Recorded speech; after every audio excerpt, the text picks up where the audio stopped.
সম্প্রতি পরিবর্তন এসছে ভারতীয় জনতা পার্টি পশ্চিমবঙ্গ রাজ্য কমিটির সদস্য তালিকায়। বিভিন্ন পরিবর্তনের সাথে শুধুমাত্র রাজ্যেই নয়, বিভিন্ন জেলাগুলি এবং জেলার কমিটিগুলিতেও এসেছে বেশ কিছু পরিবর্তন। তৈরি হয়েছে মিলিতভাবে যৌথ জেলা দক্ষিণ কলকাতা। সেই দক্ষিণ কলকাতার যে তার সদস্যদের তালিকা, তাতেও এসেছে পরিবর্তন, এবং এই পরিবর্তনের ফলে রাজ্য এবং জেলা রাজনীতিতে ঠিক কীরকম প্রভাব পড়তে পারে, আগামী দিন এই পরিবর্তন ভারতীয় জনতা পার্টির জন্য রাজ্যে এবং জেলায় ঠিক কী কী সুফল এনে দিতে পারে, সেই নিয়ে একান্ত আলাপচারিতায় খোলাখুলি এই মুহূর্তে দক্ষিণ কলকাতা ট্রেডার্স সেলের কনভেনার আদিত্যনাথ পাণ্ডের সাথে সংকেত মিডিয়ার প্রতিনিধি।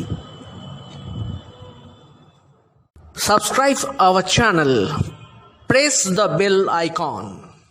এই মুহূর্তে আমাদের সাথে রয়েছেন কলকাতা দক্ষিণ কলকাতা ট্রেডার্স সেলের কনভেনার আদিত্যনাথ পাণ্ডে বিজেপির। আমরা তার সাথে কথা বলবো এবং আগামী দিনে কি কি পরিকল্পনা চলছে বা তিনি আর কি কি করতে চাইছেন, এবং আমরা জানি অতি সম্প্রতি বিজেপির রাজ্য কমিটি এবং জেলা কমিটির মধ্যে বেশ কিছু চেঞ্জেস এসছে।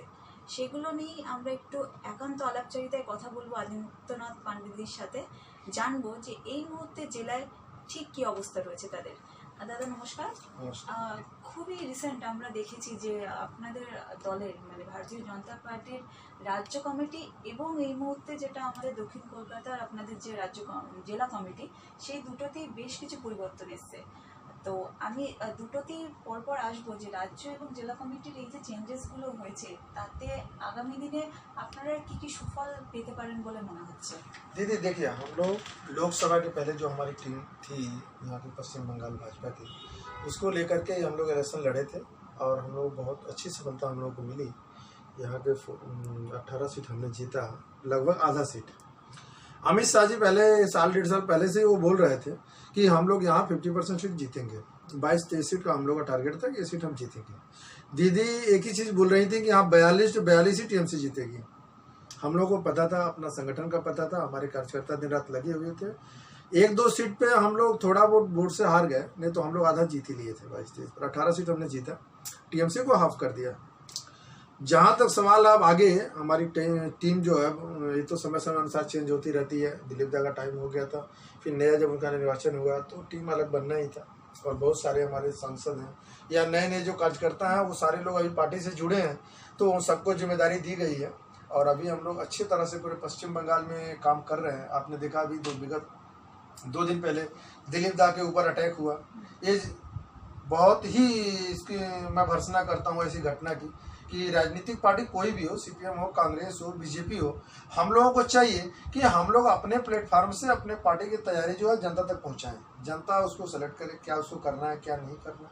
लेकिन जिस तरह विगत 7-8 साल में टीएमसी अत्याचार शुरू किया, मारपीट शुरू किया, ये बहुत ही दुखद घटना है। हम लोग इसकी भर्त्सना करते हैं और हम लोग अभी पूरी कोशिश करेंगे जनता के बीच में जाके उनको समझाने का कि हम लोग सीपीएम को क्यों हटाए थे। सीपीएम पश्चिम बंगाल के लोग जो हटाए थे, उसका एक ही कारण था कि हमें बदला नहीं। दीदी एक ही चीज़ बोली थी, मुझे बदला नहीं बदल चाहिए। तो सब लोग विचार किए चलो ठीक है, एक बार हटा के हम लोग देखते हैं सीपीएम का जिस तरह का गुंडा राज, बदमाशी, अराजकता था पश्चिम बंगाल में, उसको चेंज करना है, हम लोग लाए। लेकिन ये तो और भी आगे निकल गए, उनसे ज़्यादा। आज जिस तरह मारपीट, संगठन के साथ लेकर के लड़ाई, बीजेपी के साथ रोज जिस तरह का व्यवहार इन लोगों का है, वो तो मेरे समझ में आता है कि ये तो और बड़ा बदलाव हो गया। मैंने बहुत बड़ी गलती शायद जो है यहाँ पश्चिम बंगाल के लोगों की हुई, जो टीएमसी को ले आए। हम लोगों ने पिछले बार उनको इंडिकेशन दे दिया था कि हम लोग यहाँ बदलाव करेंगे और बीजेपी की सरकार बनाएंगे।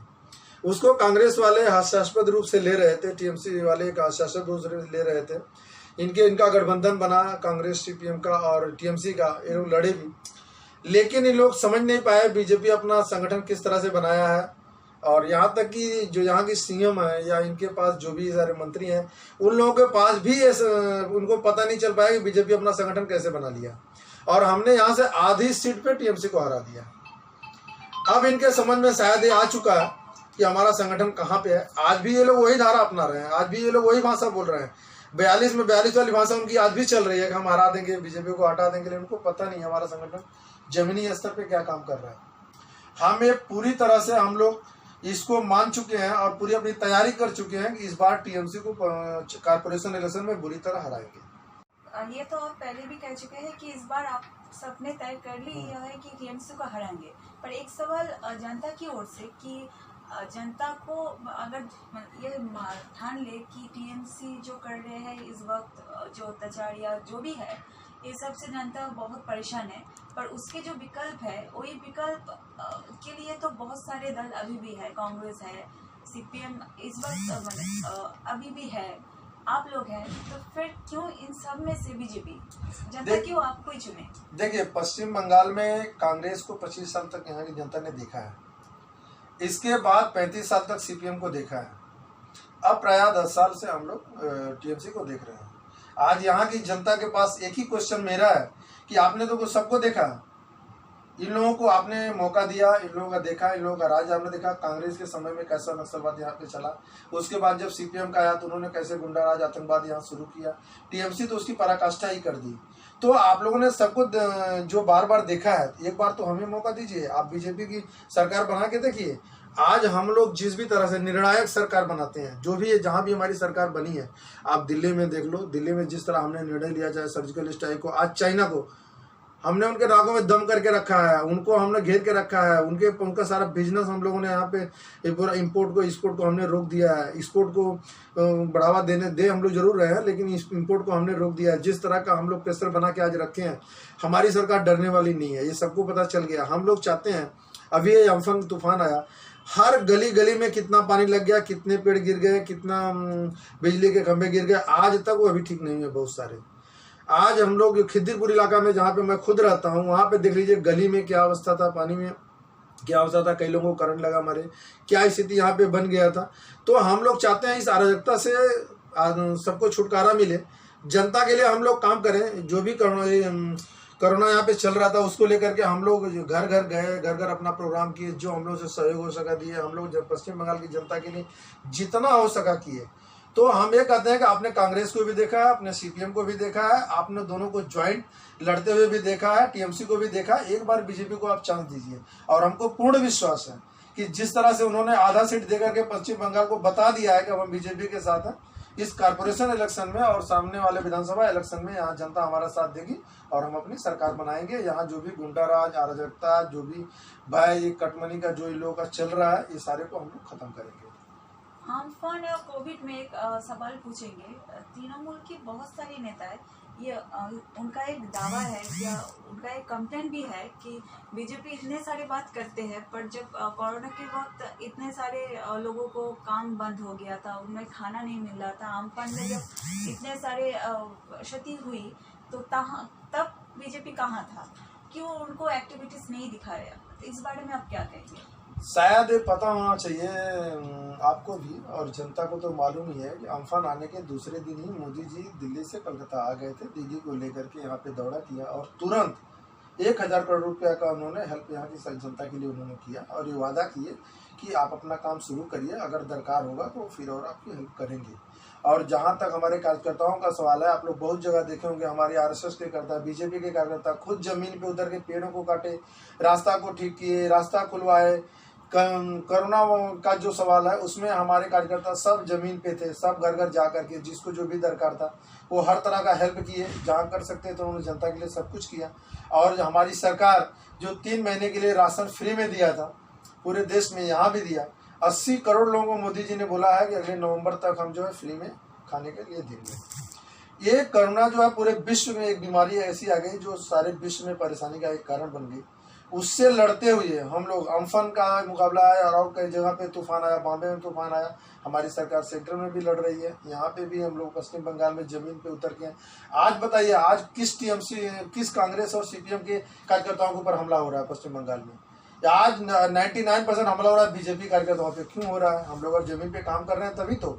ये उनको एहसास है कि हमने अभी 18 सीट जरूर जीता है, लेकिन उनको हमने टेलर पेश कर दिया, फिल्म अभी पूरा बाकी है, जो इस कारपोरेशन इलेक्शन में हम लोग उनका उचित जवाब देंगे।